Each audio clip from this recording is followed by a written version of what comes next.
untuk masyarakat dan khususnya kita semua, kita harus lebih sadar dan lebih menyadari bahwa jaminan kesehatan itu sangatlah penting bagi kita.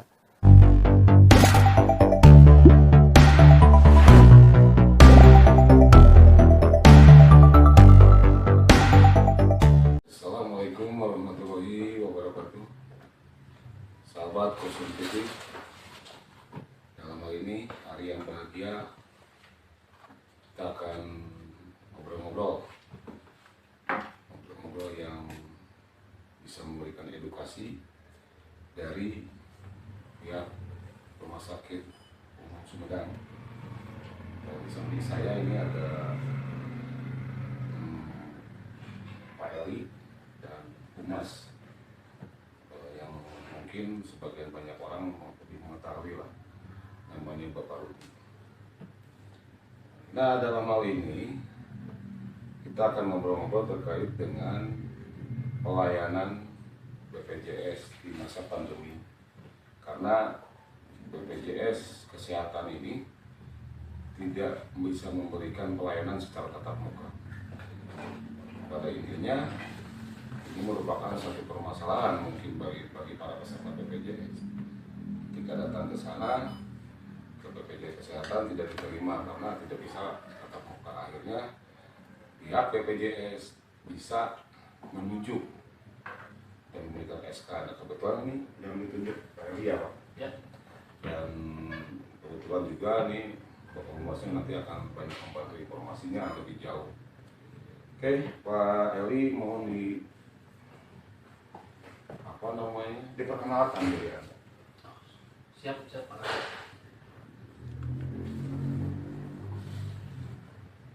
Ya. Sebelumnya terima kasih Pak. Siap. Perkenalkan, nama saya Eli Charlie, bisa dibilang juga Kang Charlie, kadang-kadang manggil di rumah sakit.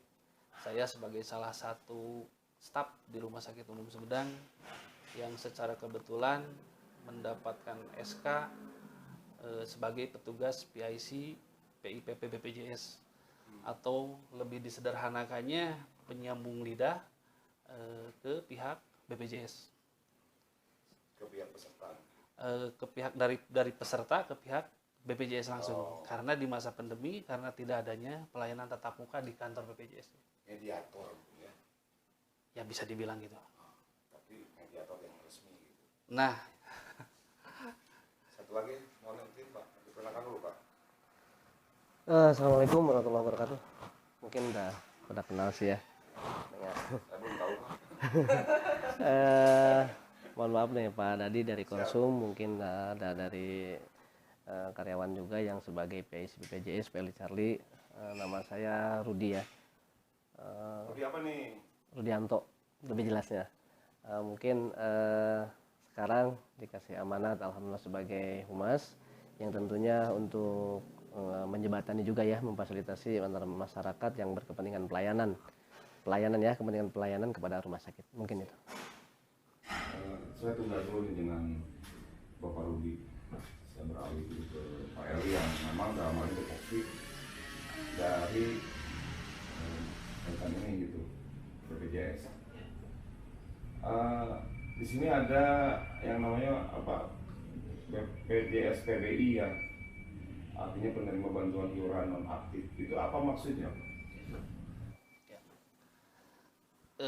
BPJS PBI yang non aktif, sesuai dengan informasi yang diterima dari pihak BPJS, itu dinonaktifkan dari SK Kemensosnya Pak. Nah, kita tanyakan solusinya karena memang beberapa bulan ke belakang banyak sekali trouble BPJS pasien yang menggunakan fasilitas BPJS PBI itu nonaktif. Kita sambungkan ke BPJS, ditanyakan, ternyata alasannya sudah dinonaktifkan oleh Kemensos. Nah, solusinya, si keluarga pasien diarahkan ke kantor dinas sosial untuk mengurus surat reaktivasi pengaktifan kembali. Dengan catatan, kata pihak dinas sosial itu harus masuk dalam data DTKS. Seperti itu. Kalau udah dapat surat reaktivasi, tinggal kita bantu ajukan ke BPJS untuk diaktifkan kembali kartu. Seperti itu. Kasus seperti itu yang sudah dinonaktifkan karena tadi apa? dinonaktifkannya oleh Kementerian Sosial. Dasar apanya kita nggak tahu, itu di luar kewenangan. Itu bisa diaktifkan kembali setelah dari dinas sosial. Dari dinas sosial turun surat reaktivasi pengaktifan, diajukan ke BPJS, diproses, paling lama 1 kali 24 jam aktif kembali. Dan itu kasusnya banyak. Cukup lumayan banyak. Per bulan ada berapa kasus yang peserta yang dinonaktifkan? Kalau per bulan yang dilayani di Rumah Sakit Sumedang kurang lebih 50-an lah. 50 pasien. Ya. Apalagi penonaktifannya yang heboh kemarin, yang sempat rame dan juga viral itu per tanggal 30 bulan 9. Itu banyak. Terus di mata Pak Humas nih. Jadi gini ya, sebenarnya kalau masalah BPJS itu kan penjamin ya, sebagai pendukung dari pelayanan juga. Soalnya nanti tatkala pasien ke rumah sakit, kita layani secara medis ataupun secara yang ada di rumah sakit. Untuk penjamin kita sesuaikan dengan dia punya jaminan apa. Yang kebetulan untuk jaminan BPJS, ini kan sekarang lagi ada seperti yang tadi Pak Eli katakan, banyak yang ada pemblokiran ya, itu yang PBI. Nah, diharapkan si masyarakat tuh mengetahui bahwa ada pemblokiran itu, sehingga nanti sebelum dia ke rumah sakit dia menguruskan dulu tentang apakah dia menggunakan atau punya BPJS-nya sudah aktif ataupun belum. Jadi jangan sampai begitu nanti dia sudah di rumah sakit, dia malah ada masalah dari penjaminnya itu, karena ada aturan yang berlaku sekarang untuk pemblokiran. Jadi diharapkan dengan adanya ini kita bisa menginformasikan kepada masyarakat agar mereka untuk sedia payung sebelum hujan. Gitu. Jadi untuk pengurusan sekarang, tatkala dia tidak sakit itu kan lebih mudah. Dimana kalau dia udah sakit baru dia urusin. Seperti itu. BPJS PPU itu apa sih? Itu BPJS seperti ini, BPJS yang PNS, TNI Polri, dari perusahaan. PPU itu di sana.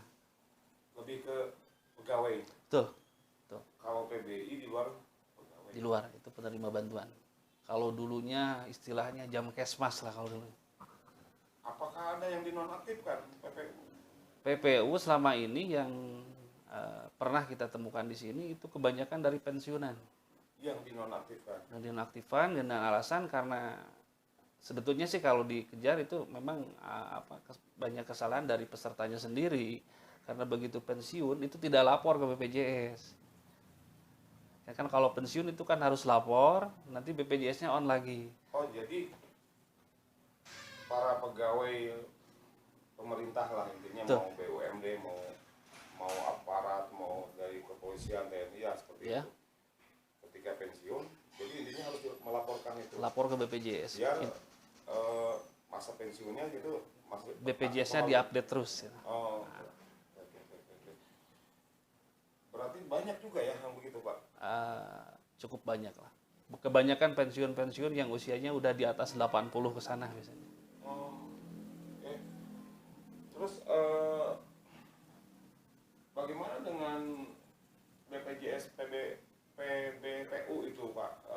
Yang mandiri muncul denda pelayanan seperti itu. Untuk BPJS yang mandiri muncul denda pelayanan apabila si peserta ada keterlambatan bayar premi. Ada keterlambatan bayar premi, sebelum 45 hari dari pelunasan premi, pasiennya melakukan rawat inap. Itu muncul warning denda pelayanan rawat inap BPJS. Jadi harus sebelumnya. Itu harus diselesaikan dulu.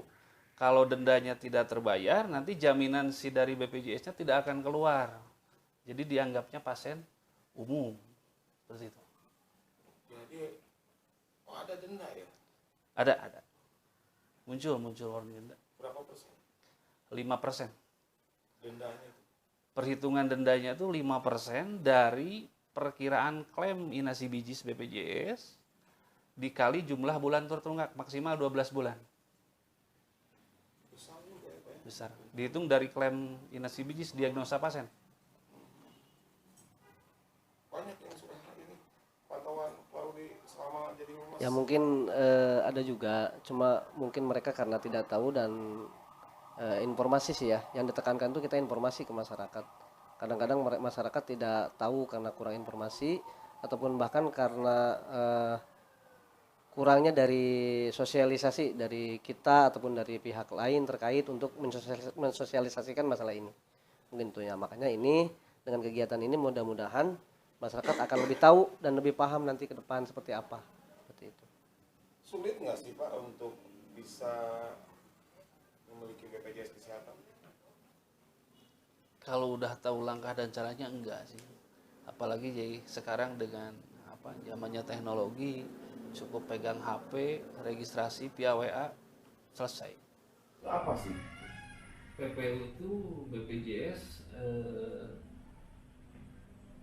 seperti ini, BPJS yang PNS, dan Polri, dari perusahaan.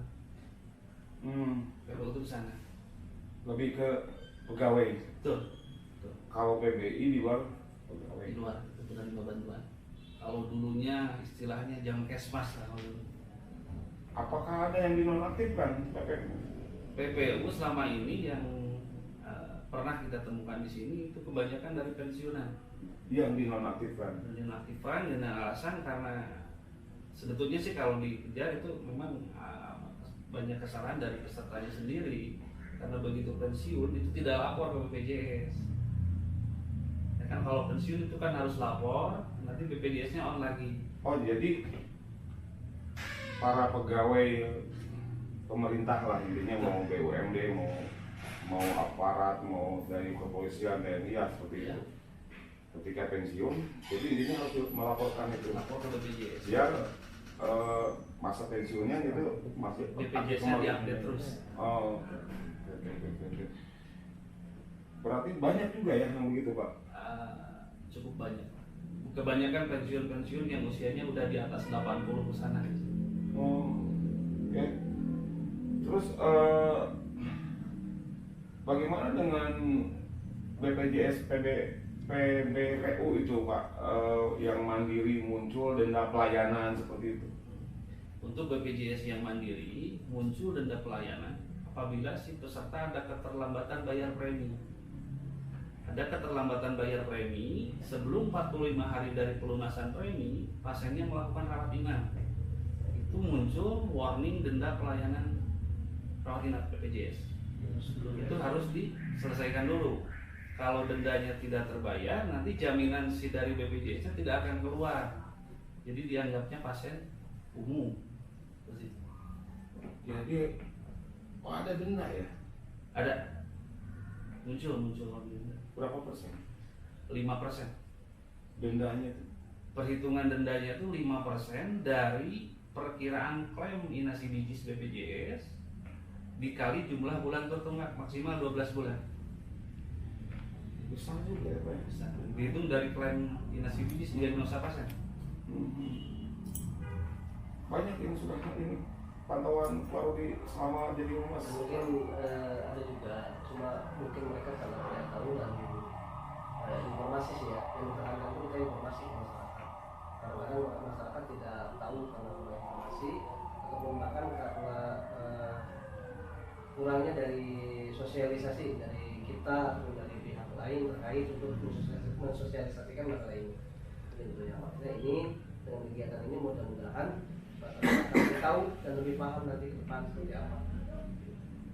Sulit nggak sih, Pak, untuk bisa memiliki BPJS Kesehatan? Kalau udah tahu langkah dan caranya enggak sih. Apalagi sekarang dengan teknologi, cukup pegang HP, registrasi via WA, selesai. Bagi yang baru lahir itu kalau di rumah sakit BPJS-nya gimana? Atau mungkin diurus oleh keluarganya atau rumah sakit, Pak? Siapa nih yang mau jawab? Mungkin yang berhak ya, saya dulu. Siapa kan? Nah itu untuk BPJS bayi yang baru lahir, yang urus kebetulan kita yang bantu. Kalau misalkan keluarga datang minta bantu untuk urusin pendaftaran BPJS bayi baru lahir ya, kita bantu ajukan ke BPJS, nanti jawabannya langsung masuk lagi ke aplikasi, ada aplikasinya. Dikasih jadi BPJS, simpan aplikasi di rumah sakit, yang operasionalkannya kebetulan saya. diajukan, udah selesai, muncul nomor BPJS, kita terbitkan jaminan untuk perawatannya. Nah, untuk penjaminan pasien, untuk pembiayaan udah aman. Sebetulnya mempermudah. Berarti kalau yang PPU yang dari pekerja ya, yang BUMD atau pekerja yang pemerintah lah, itu langsung diklaimkan ke gajinya mungkin seperti itu ya Pak ya? Kalau iurannya mah di sana ya. Ya, tapi kalau beda lagi dengan yang mandiri seperti itu.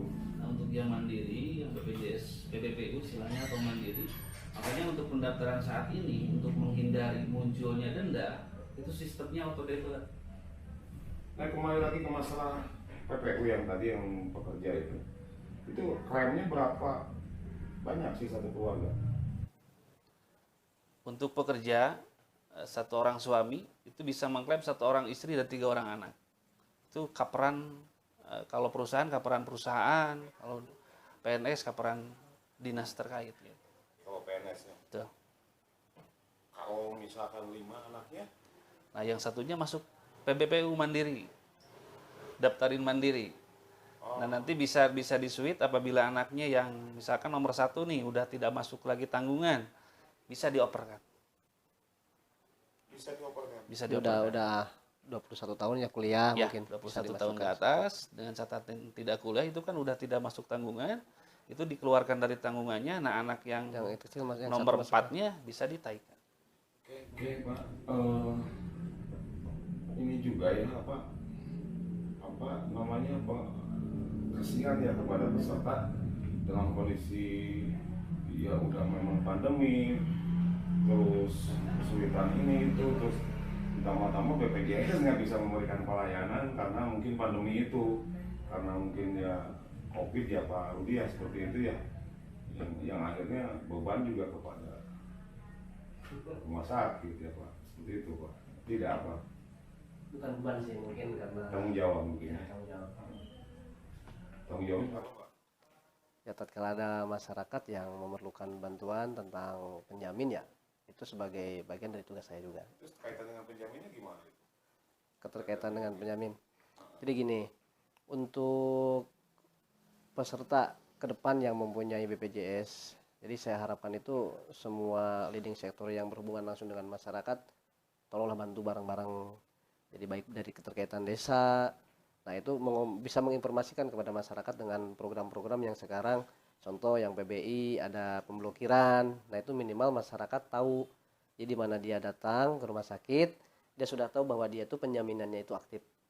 Tuh, jadi jangan sampai setelah dirawat di rumah sakit dikatakan bahwa BPJS-nya tidak aktif kan, susah juga, jadi beban juga ke ibunya atau ke bapaknya, ke pasiennya, dan tentunya jadi beban juga ke kita. Bukan beban tapi merasa tanggung jawab untuk menginformasikan masalah itu. Nah makanya untuk ke depan emang saya juga punya rencana di Humas itu pengen talk show lah ke aparat-aparat desa ataupun ke desa ataupun pas mingguan kecamatan dengan terkaitan dinas terkait yang lain seperti BPJS ataupun Dinsos ataupun Disdukcapil untuk menginformasikan langsung kepada masyarakat gimana sih kalau ada yang tidak aktif, caranya seperti apa dan kemana. Nah itu kita duduk bareng dengan kepala desanya, dengan dinas kesehatan ataupun yang bergerak di puskesmas di situ, itu akan lebih mudah terselesaikan mungkin seperti itu. Nah itu Pak emang Pak harus dilaksanakan Pak itu. Jadi biar masyarakat tahu gitu ketika BPJS non aktif gitu kan. Masyarakat ya, biar untuk PNS itu agak mudah untuk mengurus itu, tapi kan bagi masyarakat umum itu apalagi kan masyarakat di jauh ya dari pedesaan, dari mana-mana datang ke BPJS tidak ini harus kemana ini kan. Kalau memang ada program seperti itu yang mudah-mudahan bisa bekerja sama dengan media kami Pak. Kalau sekarang pasien jauh datang ke rumah sakit, dia dengan punya dalam pikirannya ada BPJS, tapi dia BPJS-nya pas di rumah sakit dikatakan dicek kok sama BPJS-nya tidak aktif kan, menjadi beban lagi buat dia. Jadi dia nantinya ngurus-ngurus lagi gitu kan. Dan untuk pengurusan itu kan tidak mungkin sehari 2 hari ya Pak Eli ya, untuk aktif lagi setelah di PBI itu diinin.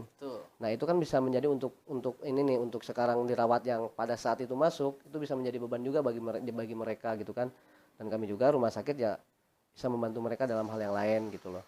Makanya emang sedia payung sebelum hujan itu emang slogan yang sangat tepat lah untuk keterkaitan BPJS sekarang ini. Lebih tepatnya mungkin kita siap aja lah, kita dari RSUD ataupun dari yang PIC BPJS untuk sosialisasi ke masyarakat tuh siap aja. Cuma di sini mungkin yang bisa lebih tepat mengkoordinir apakah dari desanya ataupun dari kami sih. Kami juga punya rencana ya dari kami yang langsung mengunjungi dengan teknis mekanisme, mungkin nanti kami ini lagi di ini. Tapi kalau ada pun sekarang dari kecamatan ataupun dari desa pengen ada sosialisasi lah, kami siap untuk membantu. Pelayanan di kantor BPJS kan memang tidak ada pelayanan tatap muka ya sampai saat ini dari mulai pandemi. Tapi layanan dialihkan ke via online. Tapi kita mengingat juga masyarakat dari pelosok nini lah ke rumah sakit kudu online kumaha carana akan lireun gitu kan. Ya alhamdulillah panginten di Desa Simkuring kenging SK lebet ka tiasa jantan penyambung lidah ke BPJS. Sisi positifnya banyak membantulah masyarakat yang memang kalau yang namanya pasien sedang dirawat paniknya luar biasa, dibantu akhirnya banyak saudara. Kalau dari Humas sih mungkin ya gini ya, tambahannya untuk masyarakat Sumedang. Jadi kayaknya kita perlu tumbuh kesadaran dari diri kita masing-masing. Tatkala kita sekarang hidup ini tidak hanya ada beberapa pilihan lah yang mesti kita capai. Jadi kita harus tahu tatkala kita sakit jaminan apa sih untuk kita yang akan kita dapatkan gitu. Tatkala kita sekarang nggak sakit jaminan apa sih untuk kita tetap mempertahankan hidup kan, kita bekerja dan lain-lain. Makanya untuk masyarakat dan khususnya kita semua, kita harus lebih sadar dan lebih menyadari bahwa jaminan kesehatan itu sangatlah penting bagi kita. Dan tidak kalah juga untuk saling menginformasikan kepada yang lain bahwa keterkaitan yang telah kita bicarakan tadi agar sampai ke yang lain juga. Kalau bisa ke pihak yang berwenang, contoh desa yang belum tahu bahwa ada pemblokiran kan, dia mendata semua yang diblokir itu ada berapa kakak atau berapa orang kan, nanti diselesaikan seperti itu, sehingga nantinya tatkala dia ke rumah sakit dia sudah tidak memikirkan itu lagi gitu loh. Jadi kami di Humas bisa membantu untuk pelayanan tentang kesehatan mereka aja, mungkin itu lebih fokusnya. Oke, terima kasih atas penjelasan yang singkat tapi padat tapi mengena gitu Pak. Ya mudah-mudahan melalui podcast ngobrol santai dengan Kang Dadi konsumsi channel sahabat bisa banyak manfaat yang bisa diterima oleh masyarakat Sumedang pada khususnya ya umumnya untuk masyarakat Indonesia. Itu ya Pak ya. Ya, terima kasih Pak Rudi, Pak Eli atas waktunya. Bisa sahabat Kosum TV, mudah-mudahan penjelasan dan edukasi menjadikan edukasi yang terbaik buat masyarakat Sumedang. Mohon maaf apabila ada salah-salah kata dari saya, dari Pak Eli dan dari Pak Rudi. Mohon maaf, mohon izin. Assalamualaikum warahmatullahi wabarakatuh.